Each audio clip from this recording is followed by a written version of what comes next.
दोस्तों नमस्कार। आशा है कि आप अच्छे होंगे।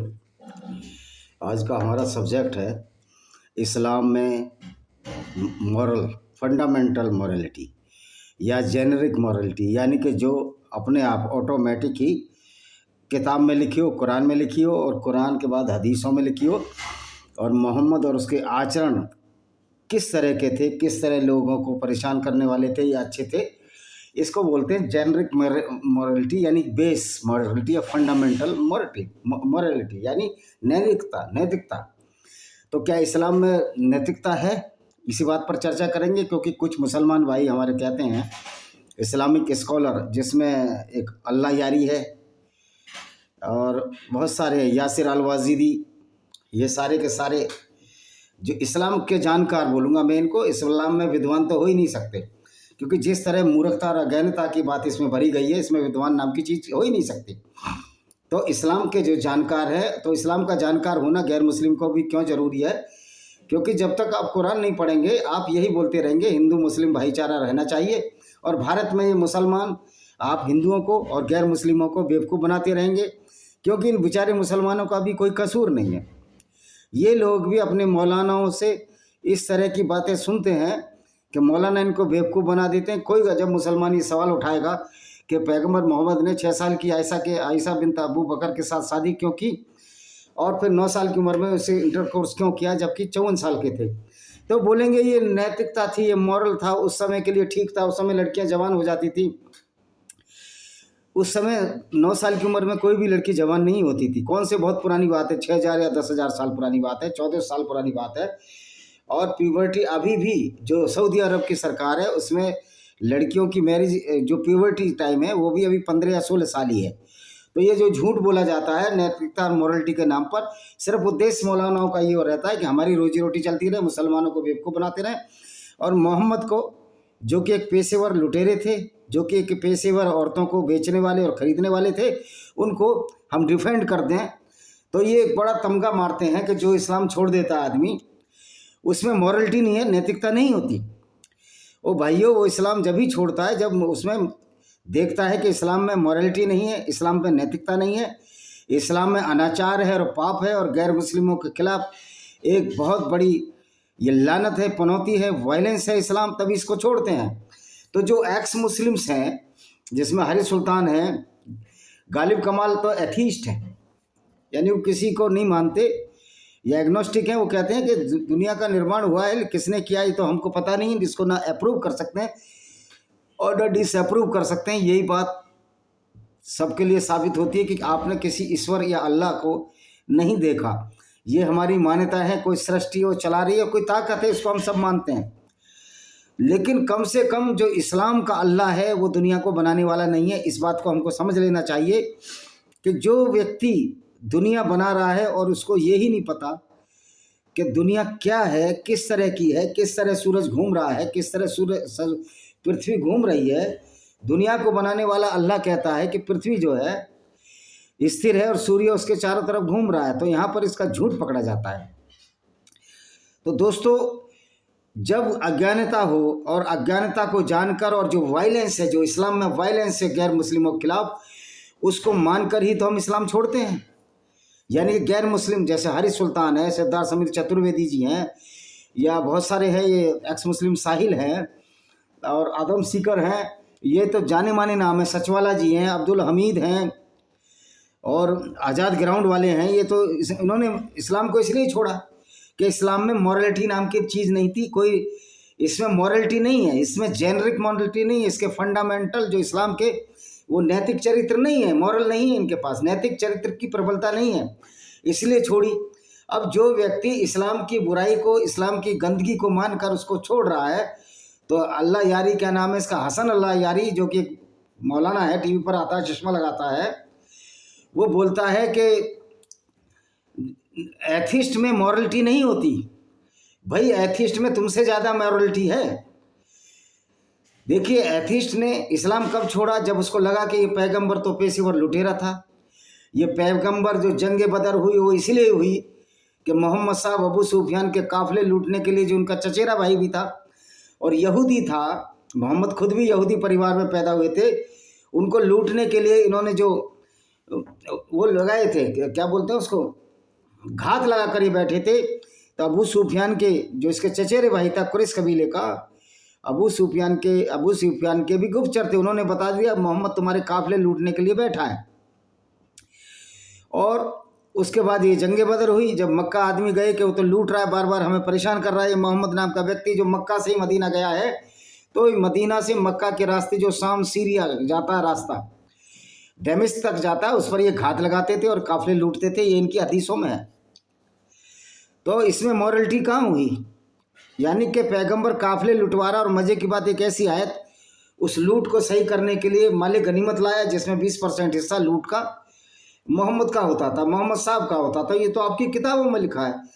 तो ये आपकी जो सब्जेक्टिव मॉरलिटी है, यानी कि अपने हिसाब से मान लेना कि 54 साल का लड़का 54 साल का जो मोहम्मद साहब थे 9 साल की आयशा शादी की, वो मॉरलिटी नहीं है। ये आपकी तरफ से मॉरलिटी है। इस्लाम में कोई भी ऐसी चीज़ नहीं है जो दुनिया के लिए ठीक हो।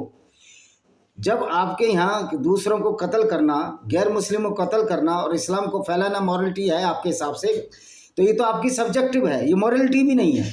ये तो आपकी खुदगर्जी है, ये तो आपकी तानाशाही है, ये तो आपकी डिक्टेटरशिप है, जो कि इस्लाम आपको सिखाता है। इसलिए आपको देखा होगा कश्मीरी ने मेरे फेसबुक पर मेरे को काफिर बोला। ओ भाई, काफिर तो बहुत अच्छे हैं। हमारा राम कोई काफिले नहीं लूटता था। हमारे राम कोई लड़कियों को लूटकर बाजारों में नहीं बेचते थे। जिस तरह तुम्हारे मोहम्मद ने बनु कुरैजा यहूदी औरतों को नजद के बाजारों में बेच दिया, 700 से 900 लड़कियों को बाजारों में बेचा, यहूदी लड़कियों का लूट हुआ। और ये व्यक्ति सफिया बिन हुय्या के पिता और पति दोनों को मारकर उसी के साथ उस दिन उसने इंटरकोर्स किया, उसको मोलेस्ट किया, उसके साथ बलात्कार किया। हाँ, ये बलात्कार ही माना जाएगा। ये देखिए कितना रहम दिल इनका पैगंबर था। उसी दिन उसके पति को मारा, उसके पिता को मारा, और ये इसके साथ मोलेस्टेशन करता है, इंटरकोर्स करता है। यानी कि इसको काम वासना की काम अग्नि कितना सता रही थी। ये कहते हैं ये ब्लेस्फेमी है। अगर ये ब्लेस्फेमी है तो मतलब आप ब्लेस्फेमी के नाम पर दूसरों का बलात्कार करोगे, ये ब्लेस्फेमी नहीं है। आप दूसरी औरतों को, गैर मुस्लिमों को तुम्हारा पैगंबर लूटता रहा, ये इंसानियत के खिलाफ पाप नहीं है, ये इंसानियत की निंदा नहीं है। तो फिर आप कैसे बोल सकते हो, जब आपके घर शीशे के हैं तो दूसरों घरों पर पत्थर नहीं फेंका करते। मैंने मूर्ख लोगों पर वीडियो बनाया था, जो हमारे मूर्ख राजनेता हैं, जो हिंदू मुस्लिम भाईचारे की बात करते हैं, उनको तो कुछ मालूम ही नहीं है। उनको मैंगो भी ABCD नहीं आती, चाहे वो चंद्रशेखर रावण हो, चाहे मायावती हो। ये सिर्फ जातियों में बांटना चाहते हैं और कहते हैं हम जातिवाद के खिलाफ लड़ रहे हैं। तो इनकी भी कोई मॉरलिटी वैसी नहीं है, इनका भी सब्जेक्टिव है, ये मॉरलिटी नहीं है, ये खुदगर्ज है। जिस तरह मोहम्मद खुदगर्ज था, इस तरह ये सेकुलर लीडर भी खुदगर्ज हैं। तो दोनों ही कितने खतरनाक है। आप देखिए मोहम्मद की विचारधारा से कितने लोगों का खून खराबा हुआ, कितने लोगों का कत्ल हुआ। लेकिन एथिस्ट जो इस्लाम को छोड़ते हैं, वो सिर्फ इसलिए छोड़ते हैं कि हम इस गुंडागर्दी को बर्दाश्त नहीं कर सकते, हम ऐसी आइडियोलॉजी में नहीं रहना चाहते जो कि दूसरों के खिलाफ हिंसा भड़काती है, दूसरों को कत्ल करने की बात कहती है। तो मॉरल वैल्यूज़ तो एथिक्स की ज़्यादा हैं। एथिस्ट यानी कि जो किसी भी धर्म को नहीं मानते, उनकी मॉरल वैल्यू कम से कम इस्लाम से तो बहुत ज़्यादा है, और बहुत सारे लोगों से ही ज़्यादा होगी। कि वो ऊँच नीच भी नहीं मानेंगे, वो ऊंच नीच भी नहीं मानेंगे, वो जातिवाद भी नहीं मानेंगे, वो किसी को ऊंचा और किसी को बड़ा भी नहीं मानेंगे, वो किसी को शूद्र और ब्राह्मण भी नहीं मानेंगे, किसी को क्षत्रिय और वैश्य नहीं मानेंगे। तो धर्म छोड़ने वाले जो धर्म त्यागी हैं, ये तो एक्चुअल में ये धर्म ही नहीं है, ये तो सारे संप्रदाय हैं। धर्म तो सिर्फ एक ही होता है जो इंसानियत हो, मानवता का धर्म हो। तो मानवता के पैमाने अपनी अपनी तरफ से घड़ने से धर्म नहीं हो जाता। मानवता का पैमाना एक ही होता है, और वो पैमाना होता है कि जो चीज़ हमको बुरी लगती है। ये कहते हैं कि मॉरलिटी क्या है, अगर मेरी उंगली में दर्द होता है, मेरी उंगली कटने से दर्द होता है, तो मुझे ये हक नहीं मैं दूसरे की उंगली काटूं।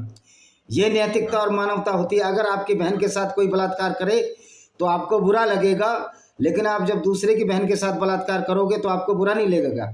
ये है असली इस्लाम। तो इस्लाम में नैतिकता नहीं है। इस्लाम में गैर मुस्लिम औरतों को लूटकर उनके साथ उनको मोलेस्टेशन करना, उनकी बेइज्जती करना, उनकी बेहुरमती करना, या निरादर कहते हैं कि सेक्सुअल हरासमेंट करना, बलात्कार करना, ये इस्लाम की सब्जेक्टिव मॉरलिटी तो हो ही नहीं सकती। ये सब्जेक्टिव खुदगर्जी है, गुंडागर्दी है। तो इस्लाम छोड़ने वाले ज़्यादा तुमसे अच्छे हैं, तुम्हारे पैगंबर से भी अच्छे हैं, तुम्हारे मोहम्मद से अच्छे हैं, और मुसलमानों से भी अच्छे हैं जो इस्लाम छोड़ते हैं। फिर आपकी मॉरलिटी का पैमाना देखिए। जब कोई मुसलमान इस्लाम को छोड़ता है तो उसको आप कत्ल करने की बात करते हैं, तो ये आपकी मॉरलिटी हुई। एक आपकी गुंडागर्दी से त्रस्त होकर एक पैसे जो लुटेरे पैगंबर को अपना पैगंबर नहीं मानना चाहता, उसको शर्म है, उसको गैरत है, वो तुम्हारी तरह बेशरम नहीं है, उसको इन चीज़ों को अच्छा नहीं समझता, वो इस्लाम छोड़ देता है, तो उस पर तिर्रा ये कि इस्लाम कहता है कि दुनिया को गैर मुस्लिमों को जीने का अधिकार नहीं है। भाई क्यों नहीं अधिकार है? तो इस्लाम किसको जीने का अधिकार देता है? इस्लाम तो गैर मुस्लिमों को भी जीने का अधिकार नहीं देता। वो तो कहता है नजस है, पोटी जितने गंदे हैं। तो तुम्हारी ये मॉरलिटी के पैमाने क्या है? तुम्हारी मॉरलिटी जो सो कॉल्ड मॉरलिटी जिसको इस्लाम में कहते हो, तो मॉरलिटी नाम की चीज़ इस्लाम में है ही नहीं। तो तुम्हारे पैमाने हैं दूसरों को परेशान करना, दूसरों की औरतों को अपनी काम वासना की पूर्ति में साधन बनाना, और उनको बाजारों में बेचना जिससे कि आर्थिक लाभ हो सके, जो कि मोहम्मद साहब ने बनु कुरैजा की यहूदी स्त्रियों को बेचा था और उसके घोड़े और बदले हथियार खरीदे थे। तो ये नैतिकता तो तुम में है ही नहीं। इस्लाम में तो नैतिकता नाम की चीज़ नहीं है। फिर तुम किस नैतिकता की मॉरलिटी की बात करते हो?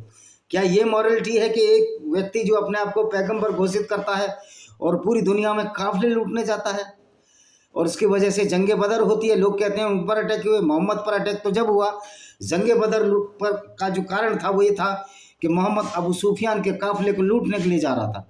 अबू सुफियान दूसरे समुद्र के रास्ते से निकल गया। आपने मक्का मदीना का नक्शा देखा होगा, तो समुद्र किनारे किनारे चला गया और ये लोग मक्का में घात लगाकर, मदीना में घात लगाकर बैठे रहे। अबू सुफियान के गुप्तचर ने बता दिया, वो अपना काफिला ले गया और उसके साथ बहुत सारे लोग भी थे। फिर ये अगर इतना बढ़िया पैगंबर था तो इसको लूटने की जरूरत क्यों होती थी? फिर जंगे बदर हुई कि तो हमारा बार बार लूट रहा, तो गुस्से में उन्होंने जंगे बदर की। हालांकि उसमें मुसलमान जीत गए। जीतना कोई मॉरलिटी नहीं है।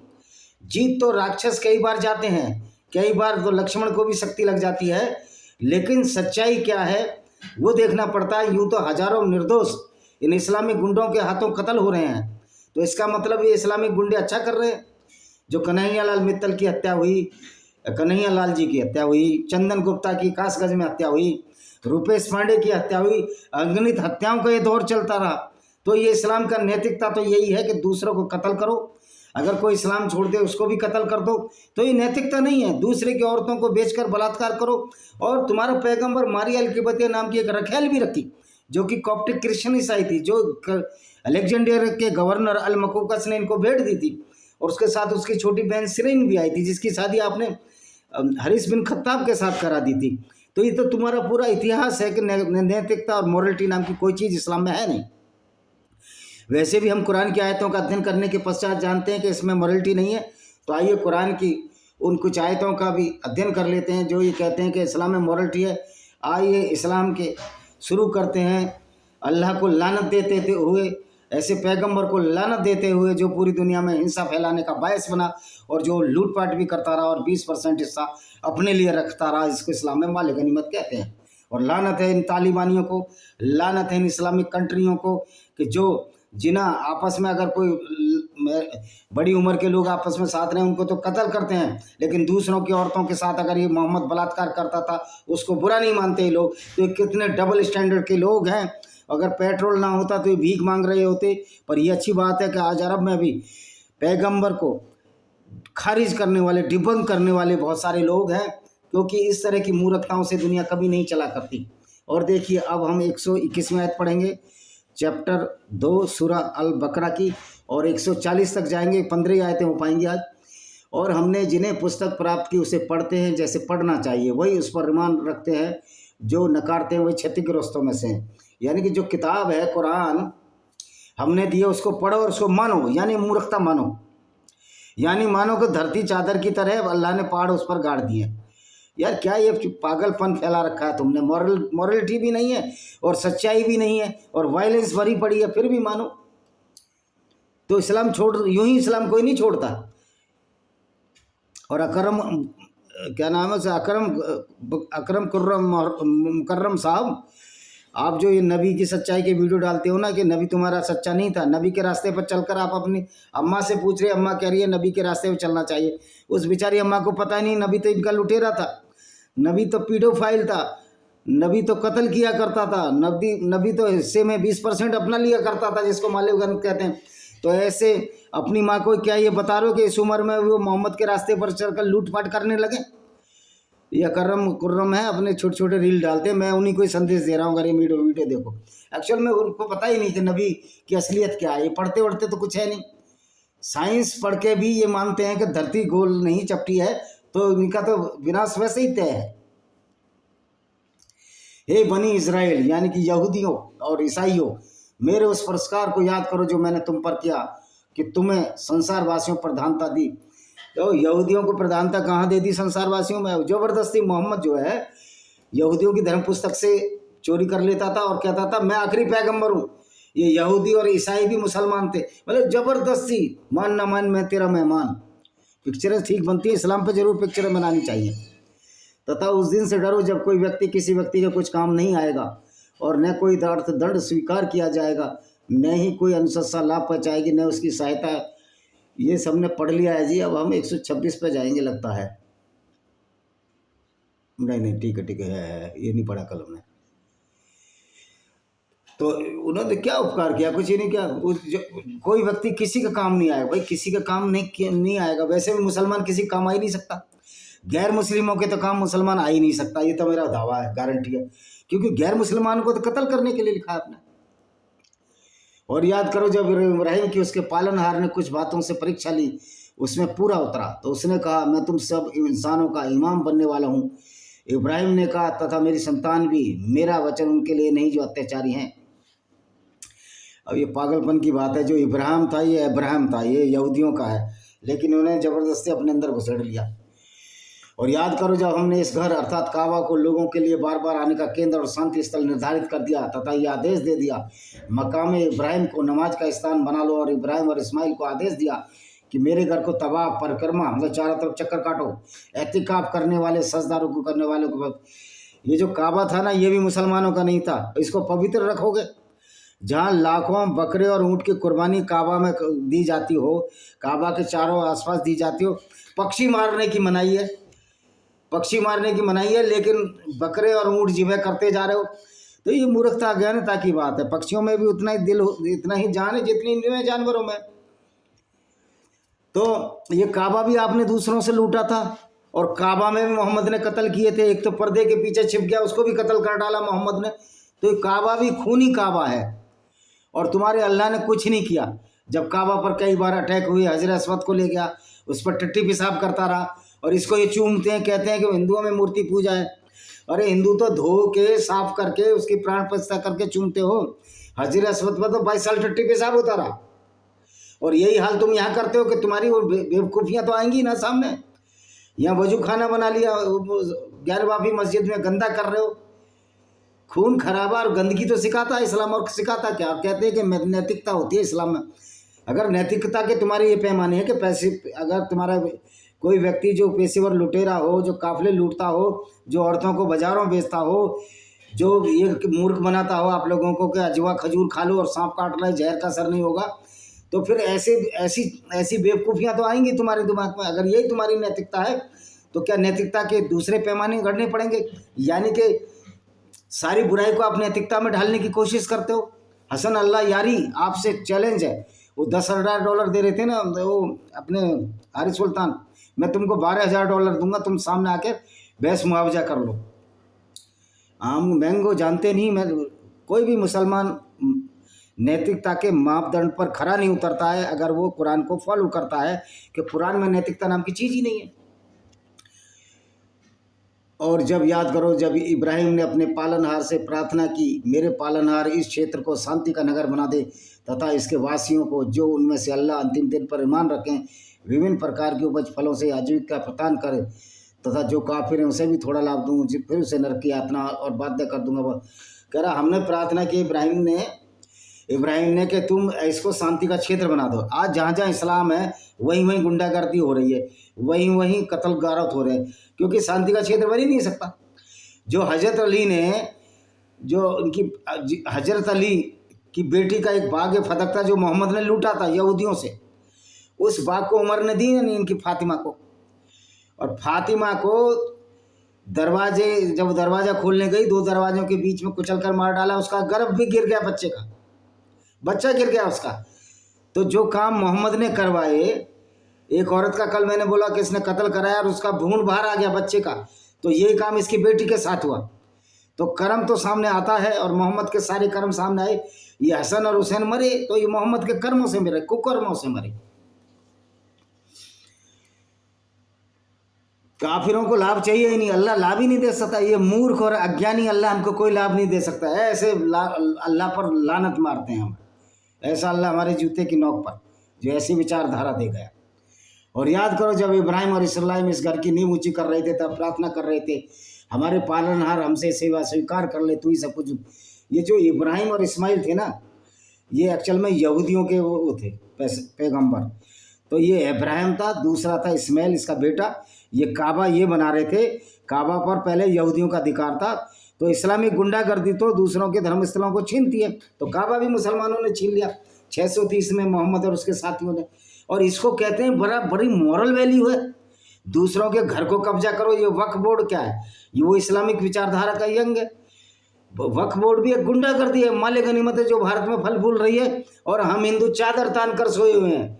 और उस बलात्कारी ख्वाजा मुद्दीन चिश्ती की दरगाह पर जा रहे हैं जिसने हिंदू औरत का अपहरण किया। उसके लिए भी मैं आज शाम को एक वीडियो डालूंगा, प्रमाण सही डालूंगा किस तरह ख्वाजा मुद्दीन चिश्ती के चेलों ने एक हिंदू राजकुमारी का अपहरण किया और इसने उसके साथ शादी रचाई। उसकी कब्र भी आज इसकी दरगाह में हमारे हिंदू चादर चढ़ाने जा रहे हैं। अमिताभ बच्चन, मोदी जी, अगर मोदी जी इतने बुद्धिमान है तो उनको क्या कुरान की समझ नहीं है, कुरान की नॉलेज नहीं है? अब संदेश क्या देना चाहते हैं मोदी जी?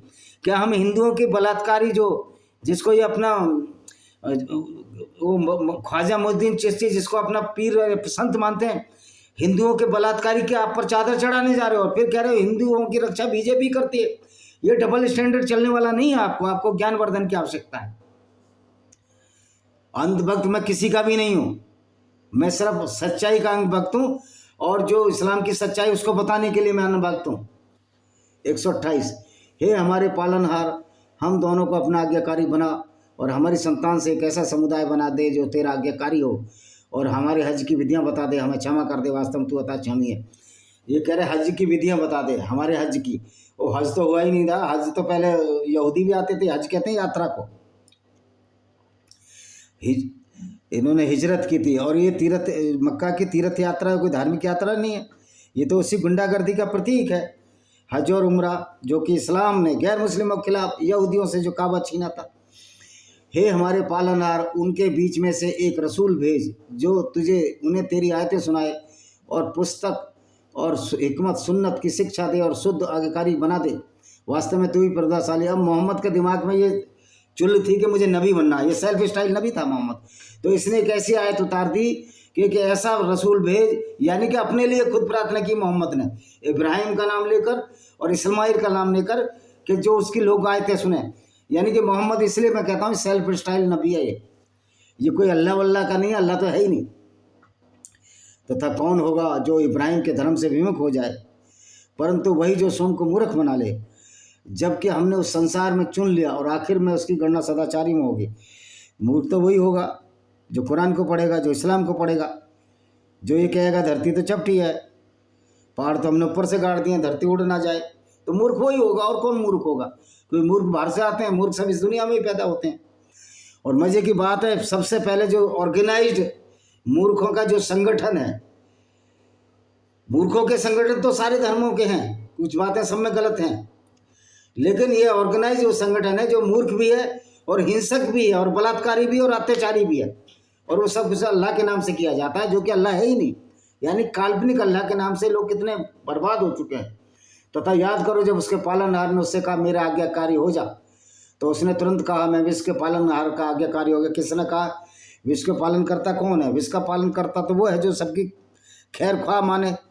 तो इस हिसाब से तो सनातन धर्म बेस्ट है, क्योंकि वो कहता है वसुदेव कुटुंबकम, सबरते भवन्तु सुखिना सबरते भवन्तु निरामया, कि सारे सुखी हों, सारा संसार ही हमारा परिवार है। जब सारा संसार परिवार है तो परिकल्पना कर लोगे तो आप कत्ल करोगे ही नहीं। इब्राहिम ने अपने पुत्रों तथा याकूब ने इसी बात पर बल दिया, मेरे पुत्रों, अल्लाह ने तुम्हारे लिए धर्म इस्लाम निर्वाचित कर दिया है, आते मरते समय इस्लाम धर्म निर्वाचित कर दिया है। और फिर इस्लाम धर्म करके लूट मचाते रहना, औरतों को बाजारों में बेचते रहना जैसे मोहम्मद बेचता था, औरतों के साथ बलात्कार करना, पहले उसके पति को मारना, फिर पिता को मारना, उसी रात उसके साथ इंटरकोर्स करना, जैसे मोहम्मद ने सफिया बिन हुयैया के साथ किया था। तो इस्लाम निर्वाचित कर लो, बड़े फायदे हैं इसमें। फ्री हराम का माल खाना तो इस्लाम को चालू कर लो, लेकिन अब हराम का माल खा नहीं सकते। अब काफिर जो हमारे काफिरों का माल लूटना चाहेगा उसकी धज्जियां उड़ा देंगे काफिर, जैसे इजराइल ने उड़ाई थी या उड़ा रहा है। अब हिंदुस्तान में भी ये सब शुरू होगा, चिंता की बात नहीं। क्या तुम याकूब के मरने के समय उपस्थित थे जब याकूब ने अपने पुत्रों से कहा मेरी मृत्यु पश्चात तुम किसकी वंदना करोगे? उन्होंने कहा हम तेरे पिता इब्राहिम इस्माइल इसहाक के पुत्र के एकमात्र पूज्य और उसी के वंदना रहेगी। एक समुदाय था जो जाग चुका, उन्होंने जो कर्म किए उसके लिए, जो तुमने किए वो तुम्हारे लिए, और किसी का प्रश्न तो वो जब जिससे कर्म किए हैं, मान लिया मैं पूजा कर रहा हूँ, मैं मूर्ति पूज रहा हूँ, तो मोहम्मद के चेलों को क्या चिल्ले है भाई? तुम तो उस टट्टी जिसमें बैसल टट्टी की हजरत अस्वद जो काला पत्थर है उसको चूमते हो। मैं तो कुछ नहीं कहता तुम चूमो, तुम बनो मूर्ख।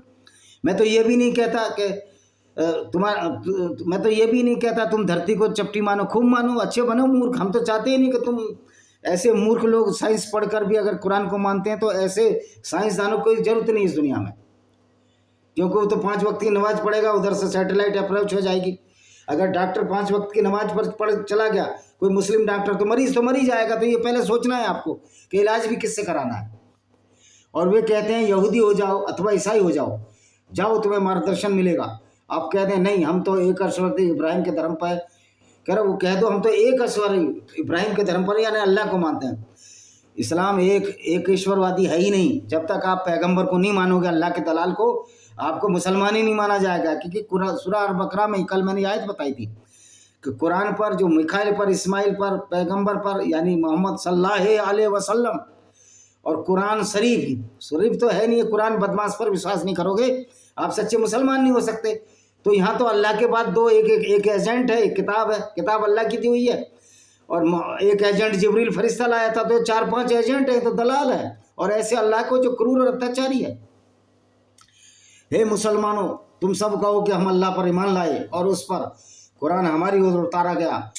मतलब कह दो, समझो मत, मूर्खता का बात। ऊपर जो इब्राहिम इस्लाम अब इब्राहिम था, ये इब्राहिम को इब्राहिम बनाया मोहम्मद ने, इस्माइल को इस्माइल बना दिया, आइजक को इसहाक बना दिया, यूसुफ को याकूब बना दिया, जोसेफ को, तथा उसकी संतान की ओर उतारा गया जो मूसा और ईसा को दिया गया, जो दूसरे नबियों और उसके पालनहार की ओर दिया गया।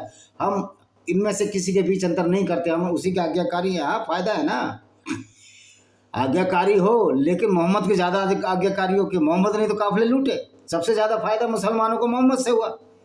20% हिस्सा मोहम्मद रख लेते थे और 80% 20% गरीबों को, मुसलमान गरीबों को बांट देते, यानी कि लूट के माल को ये बांटते थे। तो फिर तो तुम तो वो हो गए ऐसे आदमी जो कि लूटता था और फिर दूसरों में बांट देता था और 20% अपने लिए भी रखता था। बागे फदा के जो फातिमा को दिया अपनी बेटी को, लूट का माल था, लूट के माल को अपनी बेटी को प्यार करते थे। अरे मेहनत से खाना था, कमाना था ना। जो खदीजा बिन खुवाइलिद का बिजनेस था वो भी मोहम्मद ने ठप कर दिया। अच्छे भले बिजनेसमैन थी, पैसे वाली थी। तुम सब अल्लाह के रंग यानी स्वाभाविक धर्म इस्लाम को ग्रहण कर लो। अल्लाह के रंग से किसका अच्छा रंग होगा? हम तो उसी की इबादत करते हैं। भैया अल्लाह का रंग है, अल्लाह का रंग अत्याचारी है। अल्लाह को मानने से मुसलमानों को लूट का माल मिलता था, अल्लाह को मानने से औरतें मिलती थी, क्योंकि अल्लाह तो ऐसा लग रहा था कि सिर्फ लड़कियों का दलाल होकर रह गया इस्लाम का। और जो गिफ्ट में औरतें भी मिलती थी, मोहम्मद को मारिया अलकिबतिया मिली इसको। हे नबी कह दो, क्या तुम हमसे अल्लाह के एक होने के विषय में झगड़ते हो, जबकि वही हमारा और तुम्हारा पालनहार है? फिर हमारे लिए हमारा कर्म, तुम्हारे लिए तुम्हारा कर्म, लकुम दीन वलाई दीन। अब इसमें क्या है, जब मोहम्मद की कोई बात नहीं मानते थे कि तुम्हारा कर्म तुम्हारे लिए, हमारा कर्म हमारा, तो हम तो उसी की वंदना करने वाले कि यानी उसकी अल्लाह की वंदना। भाई करो अल्लाह की वंदना, हम क्यों करें तुम्हारे अल्लाह की वंदना? जो अल्लाह को यही नहीं पता, वैसे कि अल्लाह दावा करता है दुनिया बनाने वाला है, अल्लाह कहता है मैं निराकार हूँ, तुम्हारी कुरान में लिखा है, और वो फिर अर्श पर बैठता है सिंहासन पर, उसको फरिश्ते उठाए बैठते हैं। तो क्या गुरुत्वाकर्षण का नियम है कि चीज़ नीचे की तरफ जाती है तो फरिश्ते उठाने की क्या जरूरत थी? तुम्हारा अल्लाह तो गुरुत्वाकर्षण की सीमा से भी परे नहीं है। अगर फरिश्ते उसके अर्श को ना उठाए तो अर्श सिंहासन नीचे गिर जाएगा। तो तुम्हारे अल्लाह में तो कोई ताकत ही नहीं है। हे अहले किताब, क्या तुम कहते हो इब्राहिम, इस्माइल, इसाक, याकूब उनकी संतान यहूदी और ईसाई थी? उनसे कह दो तुम अधिक जानते हो अथवा अल्लाह। देखो, ज़्यादा तो हम तो अल्लाह से बहुत ज़्यादा जानते हैं, अल्लाह तो कुछ भी नहीं जानता। अल्लाह इतना मूर्ख अज्ञानी हो, कुछ भी नहीं जानता। उससे बड़ा अत्याचारी कौन है जिस पर अल्लाह का साक्ष्य और से छुपा दे? तो हम तो अल्लाह का साक्ष्य छुपा ही नहीं रहे। हम तो अल्लाह की मूर्खता बता रहे हैं कि अल्लाह कह रहा है कि धरती स्थिर है, जबकि साइंस ने सिद्ध कर दिया धरती घूमती है। अल्लाह कह रहा है धरती के चारों तरफ से सूर्य घूमता है, जबकि साइंस ने शुरू कर दिए बता दिया कि धरती सूर्य के चारों तरफ घूमती है। तो हम तो अल्लाह की सारी चीज़ें बता रहे हैं कि अल्लाह जो है पैगंबर को लूटने का आदेश देता है, पैगंबर को औरतों के साथ बलात्कार करने का आदेश देता है। तो अच्छे सच्चे मुसलमान तो हम हैं जो अल्लाह की सारी चीज़ खोल खोल कर आपको बता रहे हैं। लेकिन हम ऐसे कर्म करेंगे नहीं, कर्म बता रहे हैं अल्लाह के, तो उस हिसाब से तो अल्लाह के नज़दीक हम हैं। फिर हम नज़दीक क्यों नहीं है? कि अल्लाह की मूर्ख भरी कुरान को नहीं मानते, पैगंबर को नहीं मानते, इसलिए हम नहीं है मुसलमान। तो हमें मुसलमान होना भी नहीं है। और ऐसी आइडियोलॉजी पर सौ लानत जो दुनिया में बिगाड़ पैदा करने के लिए आई, और जो कहते हैं करम अल्लाह का, यानी कि गैर मुस्लिमों को गाली दे रहा बार बार। करम अल्लाह का तो क्या है? अल्लाह ने तो लूट सिखाई। पैगंबर के हाथों कितने कितने लोग लूट हुए। हमारे पाकिस्तानी भाई हिंदू थे, वो मुसलमान बन गए बेचारे, और वो अभी भी करम अल्लाह का करते हैं। तो उनको भी थोड़ा सोचने और समझने की जरूरत है, थोड़ा पढ़ने की जरूरत है। इसी के साथ हम इस वीडियो को विराम देते हैं। वंदे मातरम, जय हिंद, आपका दिन शुभ हो।